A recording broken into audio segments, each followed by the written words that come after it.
కశ్మీర్ ఉద్రిక్తతల నేపథ్యంలో ప్రధాని మోదీ అధ్యక్షతన ఇవాళ హై లెవెల్ మీటింగ్స్ జరుగుతున్నాయి. ప్రధాని మోదీ అధ్యక్షతన మొదటగా భద్రతా వ్యవహారాల కేబినెట్ భేటీ ముగిసింది. ప్రస్తుతం సిసిపిఏ సమావేశం జరుగుతోంది. ఈ సమావేశానికి అమిత్ షా, రాజ్నాథ్ సింగ్, నడ్డా, నిర్మలా సీతారామన్ సహా ఇతర ఉన్నతాధికారులు హాజరయ్యారు. పహల్గామ్ ఉగ్రదాడి నేపథ్యంలో ప్రత్యేక పార్లమెంట్ సమావేశాల నిర్వహణపై అంశంపై చర్చిస్తున్నారు.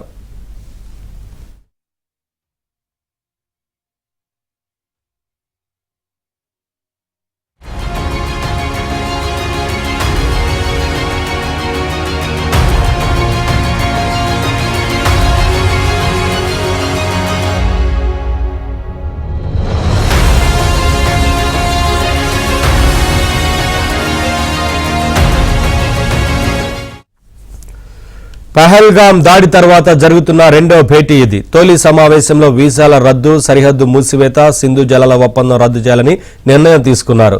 ఇవాల్టి భేటీలో మరిన్ని కఠిన నిర్ణయాలు ఉండే అవకాశం ఉన్నట్లు తెలుస్తోంది. కాగా ఉగ్రవాదంపై పోరులో ప్రధాని ఇప్పటికే ఆర్మీకి పూర్తి స్వేచ్ఛనిచ్చారు.